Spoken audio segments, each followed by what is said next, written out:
दर्शकवृन्द नमस्कार, म प्रियङ्का कामत। तपाईँ हेर्दै हुनुहुन्छ प्रशासन.com।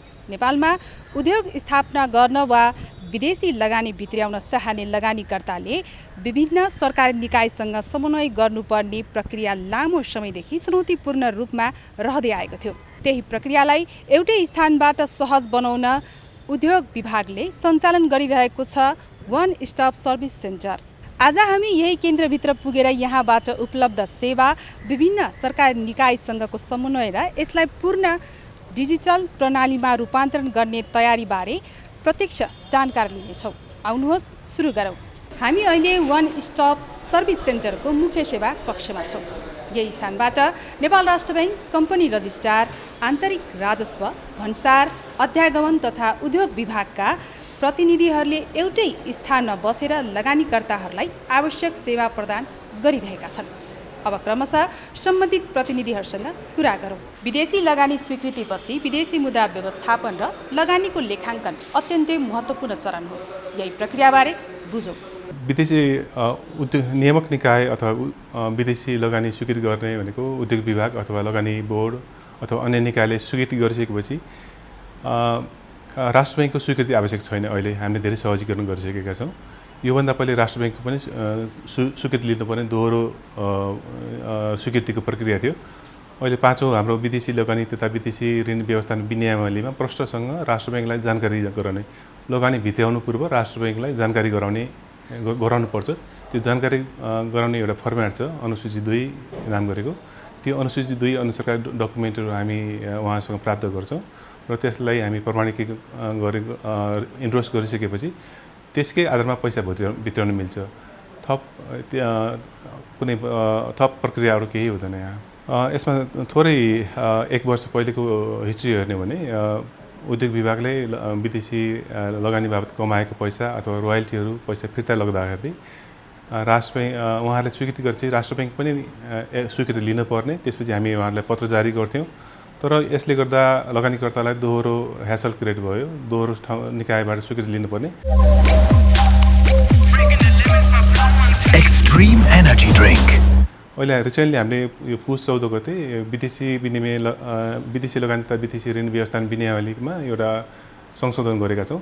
त्यसपछि राष्ट्र बैंकको स्वीकृति पर्दैन। हामीले अख्तियारी चाहिँ सम्बन्धित वाणिज्य बैंकहरूलाई प्रदान गरिसकेका छौँ। अब राष्ट्र बैंक आउनु परेन, तर हामीले एउटा स्ट्रक्चर डिजाइन अनुसूची डेभलप गरेका छौँ। त्यो अनुसूचीका डकुमेन्टहरू हेरेर सम्बन्धित वाणिज्य बैंकले नै उहाँहरूको बिहाफमा पैसा पठाइदिनुहुन्छ सम्बन्धित लगानीकर्तालाई।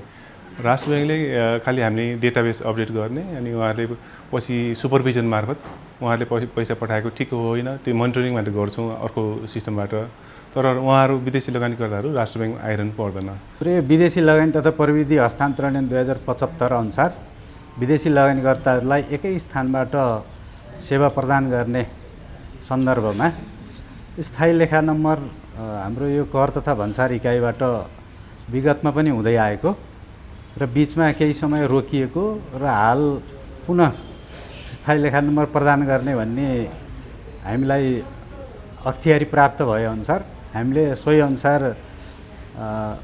कार्य सुचारू गर्ने प्रक्रियामा छौँ। विदेशी लगानीसँगै विदेशी लगानीकर्ता तथा प्राविधिक जनशक्तिको नेपाल आगमन पनि जोडिएको विषय हो। सर्वप्रथम उद्योग विभाग वा सम्बन्धित निकायको सिफारिसमा लगानीकर्ताले सिफारिस लिएर आइसके पछाडि अध्ययन विभागको अनलाइन प्रणाली नेपाली पोर्टमा आवेदन दिन सक्नुहुन्छ। त्यस पछाडि उहाँहरूले पेश गरेका कागजातहरूको रुजु गरिन्छ। रुजु गरिसकेपछि 3 स्टेपमा चाहिँ अप्रुभ हुन्छ। भिजा अप्रुभ भइसकेपछि अनलाइन प्रणाली मार्फतै उहाँहरूले भिजा शुल्क भुक्तानी गर्न सक्नुहुन्छ। त्यस पछाडि हामीले चाहिँ भिजा दिने गर्दछौँ। वर्किङ भिजाको लागि पनि सम्बन्धित निकायको सिफारिसमा अथवा उद्योग विभागले सिफारिस गरेको आधारमा सिफारिस पत्रको आधारमा चाहिँ हामीले वर्किङ भिजा यहाँबाट जारी गर्ने गरेका छौँ। अनलाइन प्रणालीले वास्तवमा भन्यो भने व्यावसायिक भिजा मात्रै होइन, सबै सेवालाई चाहिँ प्रभावकारी बनाएको छ। यहाँ पनि सेवा प्रवाहलाई झन्झट रहित, प्रक्रियालाई छोटो बनाउने र समयमै भिजा प्राप्त गर्न सहयोग गरेको छ। त्यसमा हामीले गरेको चाहिँ अहिले अनलाइनबाट चाहिँ उहाँले आवेदन गर्न सक्नुहुन्छ, त्यसै गरेर भुक्तानी गर्न सक्नुहुन्छ, त्यसै गरेर आफूले लिन चाहेको सेवा कति बेला लिने भनेर आफूले चाहेको सेवाभित्रै उहाँ समयभित्रै सेवा लिन सक्नुहुन्छ। यसले चाहिँ लगानीकर्ता र व्यावसायिक भिजा लिन चाहने, वर्किङ भिजा लिन चाहने सबैलाई सहज बनाएको छ। हामीले अहिले सेवा कक्षमा रहेका विभिन्न निकायबाट सेवा प्रवाहबारे जानकारी लियौँ। अब यसलाई सञ्चालन गर्न डिजिटल प्रणाली र आगामी योजनाबारे बुझ्न सूचना प्रविधि शाखातर्फ जाउँ। OSSC-लाई पूर्ण डिजिटल प्लेटफर्ममा रूपान्तरण गर्ने काम अहिले जारी छ। यसको प्राविधिक अवस्थाबारे बुझौँ। हामीले इन्टिग्रेसनको काम चाहिँ वान स्टप सर्भिस सेन्टरमा भएका सबै निकायहरूलाई आबद्ध गर्ने गरेर विकास सुरु गरेका छौँ। हाम्रो चाहिँ वान स्टप सेन्टर अहिले जुन यहाँ भौतिक रूपमा चलिरहेको छ, सबै सरकारी निकायहरू चाहिँ यहीँ बसेर काम गर्नुभएको छ। अब चाहिँ कन्सेप्ट कस्तो हो भने भर्चुअल वान स्टप सेन्टर बनाउने, IMIS-मा प्रणालीमा त्यसलाई चाहिँ लिङ्क गरेर अध्यागमनका साथीहरू अध्यागमन विभागमै बसेर काम गर्ने, राष्ट्र ब्याङ्कका सरहरू राष्ट्र ब्याङ्कमै बसेर काम गर्ने, यहाँ भौतिक रूपमा आउनु नपर्ने गरेर प्रणाली विकास गरिरहेका छौँ।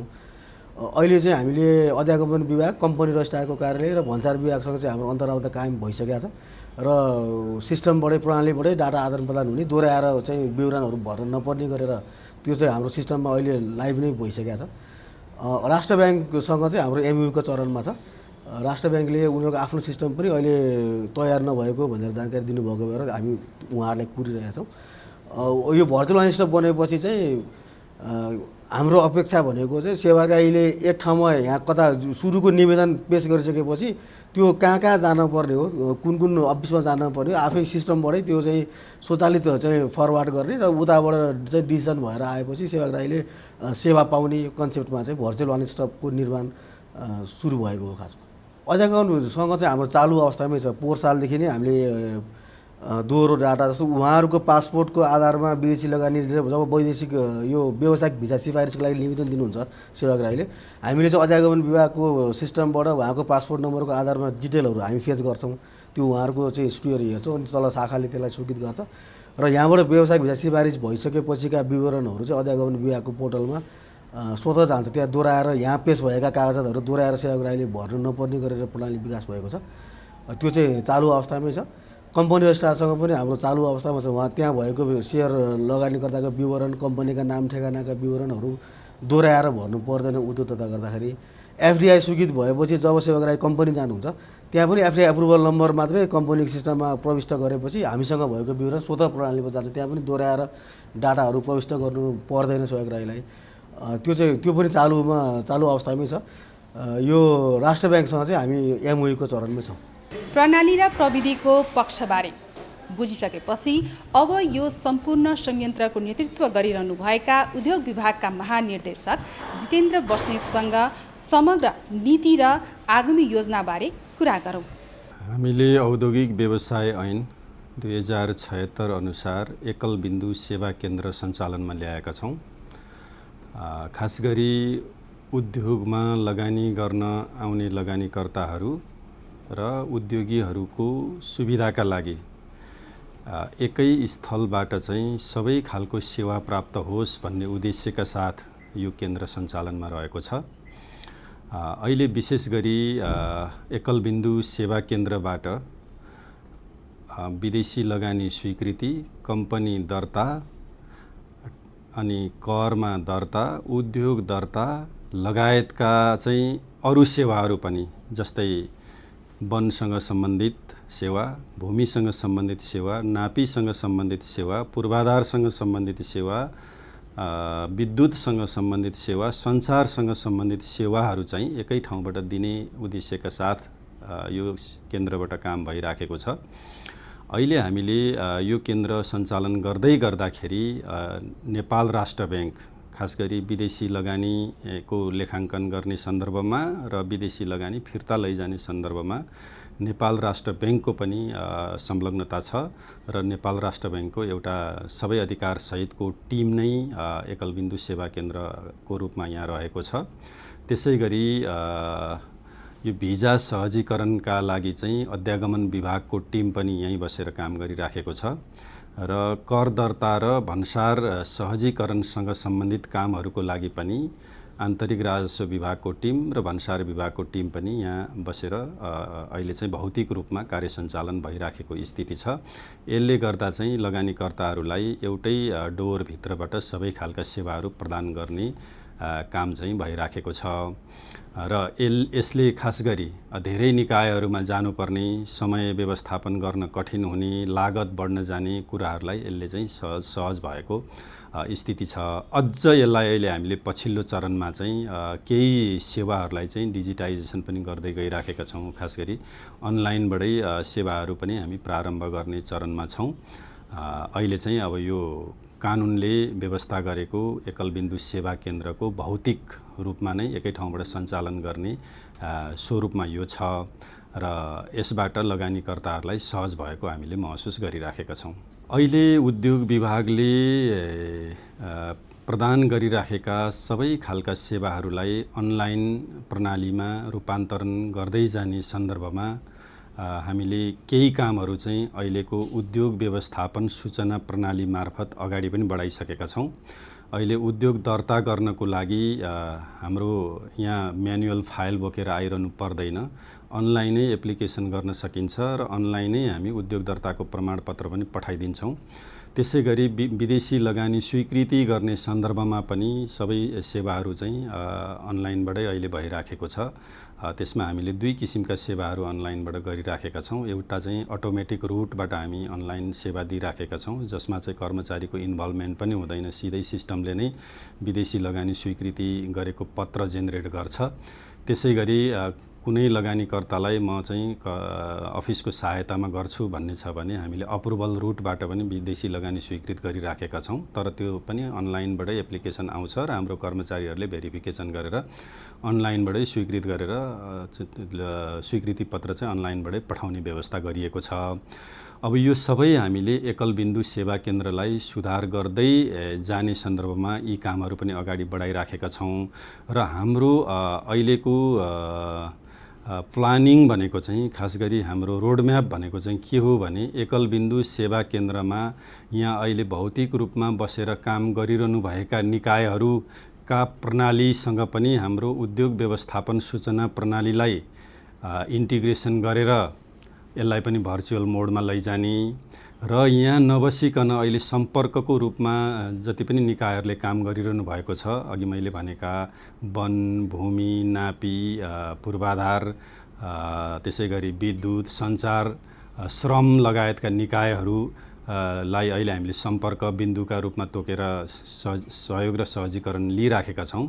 अब उहाँहरूको प्रणाली बीचमा पनि अन्तराबद्धता गरेर इन्टिग्रेसन गरेर यसलाई चाहिँ भर्चुअल प्लेटफर्मको रूपमा लग्ने गरी हाम्रो आगामी कार्यदिशा हामीले तय गरेका छौँ। हाम्रो उद्योग व्यवस्थापन सूचना प्रणालीमा एउटा चाहिँ मोड्युल प्लेटफर्म जस्तै एउटा मोड्युल हामी विकास गरेर एकल बिन्दु सेवा केन्द्रलाई भर्चुअल मोडमा लैजाने गरी हामी काम गरिराखेका छौँ र साथसाथै विदेशी लगानी स्वीकृति गर्ने सन्दर्भमा चाहिँ अहिले लगानी बोर्डको पनि महत्त्वपूर्ण भूमिका छ। खास गरी सार्वजनिक निजी साझेदारीका चाहिँ पूर्वाधारजन्य परियोजनाहरू को लगानी स्वीकृति लगायतका आफ्टर केयर सर्भिसहरू चाहिँ लगानी बोर्डबाट पनि भइराखेको हुँदा खेरि अब सार्वजनिक निजी साझेदारी ऐनमा पनि एकल बिन्दु सेवा केन्द्रको व्यवस्था गरिएको छ, औद्योगिक व्यवसाय ऐनमा पनि गरिएको छ र अन्य विदेशी लगानी तथा प्रविधि हस्तान्तरण ऐनमा पनि गरिएको छ, विशेष आर्थिक क्षेत्र ऐनमा पनि गरिएको छ। एकल बिन्दु सेवा केन्द्रको यो चारवटा ऐनले फरक फरक एकल बिन्दु सेवा केन्द्रको कन्सेप्टलाई अगाडि बढाएको भए तापनि अब हामी यो चारैवटा ऐन कार्यान्वयन गर्ने निकायहरूले समेत यो virtual one stop service platform विकास गरेर यसलाई चाहिँ डिजिटल मोडमा लैजाने र अनलाइनबाटै सबै कामहरू गर्न सक्ने, कर्मचारीहरूले फिजिकल रूपमा उद्योग विभागकै परिसरभित्र आएर अथवा यही बिल्डिङमा बसेर काम गरिरहनु नपर्ने, आफ्नै विभागबाट आफ्नै निकायबाट चाहिँ हाम्रो प्लेटफर्मभित्र छिरेर त्यो सर्भिस दिन सक्ने गरी हामीले त्यो चाहिँ प्लेटफर्मको विकास गर्न खोजिराखेका छौँ र यो काम पनि अहिले अगाडि बढिराखेको छ। नेपालमा उद्योग स्थापना र विदेशी लगानीसँग सम्बन्धित सेवालाई एउटै स्थानबाट उपलब्ध गराउनु उद्देश्यले सञ्चालनमा आएको वान स्टप सर्भिस सेन्टर अहिले क्रमशः डिजिटल र एकीकृत सेवा प्रणालीबाट अघि बढिरहेको छ। बहुनिकाय समन्वयलाई एउटै प्लेटफर्ममा ल्याउने यो प्रयासले उद्योगी तथा लगानीकर्ताको समय, लागत र प्रशासनिक जटिलता घटाउने अपेक्षा गरिएको छ। आगामी चरणमा सबै सरकारी निकायका प्रणाली पूर्ण रूपमा एकीकृत हुन सके नेपालमा लगानी स्वीकृति र उद्योग स्थापना प्रक्रिया अझ प्रभावकारी बन्ने उद्योग विभागको भनाइ छ। क्यामेरामा सुजन दाहालको साथ म प्रियङ्का कामत, प्रशासन.com, काठमाडौँ।